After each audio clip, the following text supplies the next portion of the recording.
नमस्कार। आज से हम अपने चैनल पर एक नया कार्यक्रम प्रारंभ करने जा रहे हैं, rocks under tied the mystery. इस नए कार्यक्रम में हम हर एपिसोड में आपके समक्ष कुछ नए रहस्य लेकर आएंगे और उन रहस्यों की परतें भी खोलेंगे। तो आज का पहला भाग है कुंभलगढ़ का किला। कुंभलगढ़ किला जो कि राजस्थान में है। कुंभलगढ़ किला राजस्थान में चित्तौड़गढ़ किले के बाद दूसरा सबसे बड़ा किला है। यह उदयपुर से 64 किलोमीटर दूर राजसमंद जिले में पश्चिम की ओर अरावली की पहाड़ियों पर स्थित है। पूरी 13 पहाड़ियों पर बने इस किले की समुद्र तल से ऊंचाई 1110 मीटर है। इस किले की दीवार 36 किलोमीटर तक फैली है, जो 7 मीटर चौड़ी है। यह दीवारें इतनी बड़ी और लंबी हैं कि विश्व में चीन की दीवार के बाद दूसरी सबसे बड़ी और लंबी दीवारों में इसी का नाम आता है। किले की निगरानी के लिए किसी जमाने में इस दीवार के ऊपर कई पैदल सैनिक और 150 से अधिक घुड़सवार सैनिक दौड़ा करते थे। मेवाड़ की आंख कहे जाने वाले इस कुंभलगढ़ दुर्ग को अजयगढ़ भी कहा जाता है, क्योंकि इस पर विजय प्राप्त करना बहुत ही दुष्कर कार्य माना जाता था।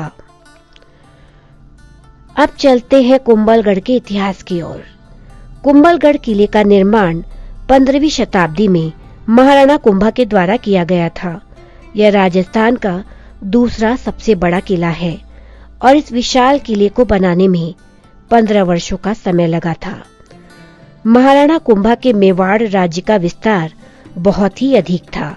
उनके पास पूरे 84 किले थे, जिनमें से 32 किलों का निर्माण महाराणा कुंभा ने स्वयं करवाया था। उन सभी किलों में से कुंभलगढ़ किला सबसे बड़ा किला था। कुंभलगढ़ किले के प्रमुख शिल्पकार वास्तुविद मंडन जी थे।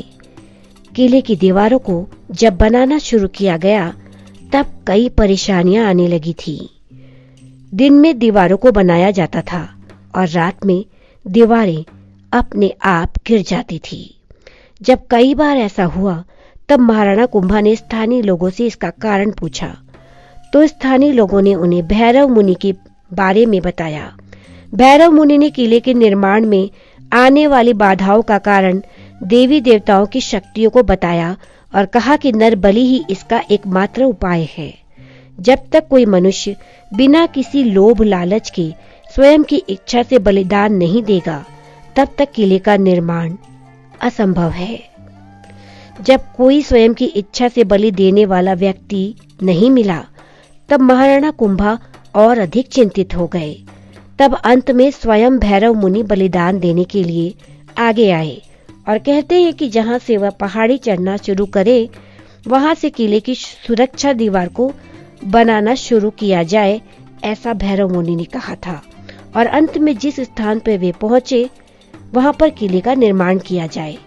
भैरव मुनि ने जिस स्थान से पहाड़ी चढ़ना आरंभ किया, वहां पर किले की दीवार के पहले द्वार को बनाया गया, जिसे भैरव पोल के नाम से जाना जाता है।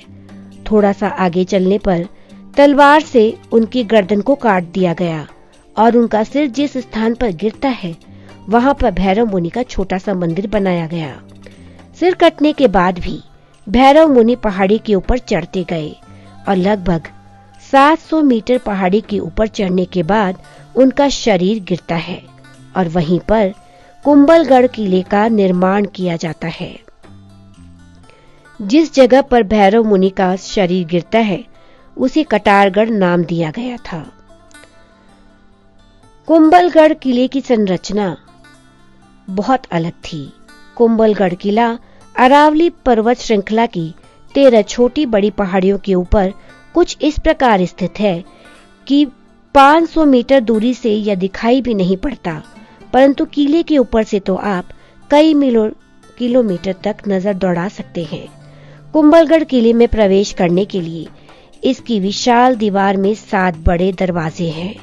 इनमें से सबसे बड़े दरवाजे राम पोल तथा हनुमान पोल है। भैरव पोल, हल्ला पोल, पाघरा पोल यानी कि पगड़ी पोल, नींबू पोल एवं पूनम पोल आदि किले के अन्य दरवाजे हैं। इन 7 दरवाजों में से किसी भी दरवाजे से प्रवेश करने पर घुमावदार रास्ते मिलते हैं। दरवाजों के तुरंत बाद से रास्ते दाएं बाएं और मुड़े हुए हैं एवं किसी भी दरवाजे से प्रवेश करने पर कोई अन्य दरवाजा नजर भी नहीं आता।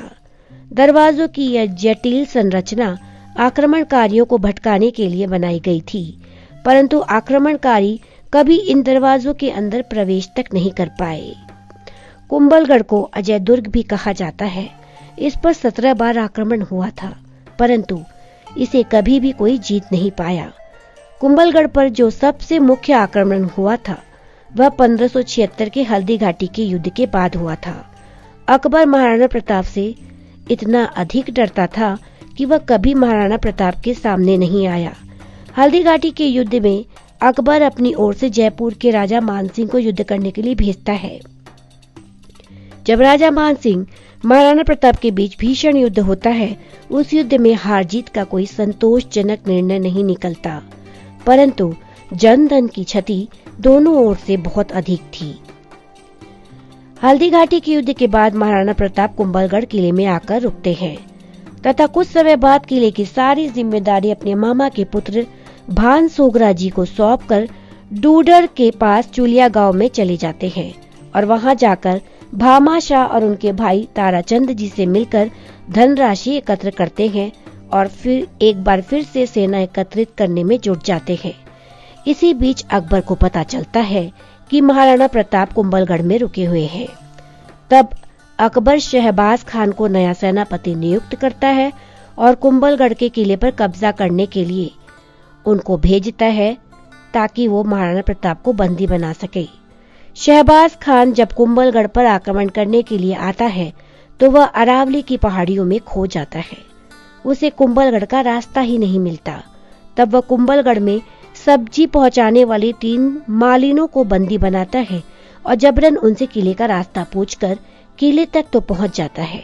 शहबाज खान को जानकारी थी कि महाराणा प्रताप किले के अंदर ठहरे हुए हैं। वो जानता था कि महाराणा प्रताप को जीतना बहुत ही दुष्कर कार्य है, इसलिए वह किले से थोड़े ही दूर अपने तोप गोले जमा कर अपने सैनिकों को पानी की व्यवस्था के लिए वहां पर बावड़ी खुदवाता है, जो कि आज भी है और इसे बादशाह बावड़ी के नाम से जाना जाता है।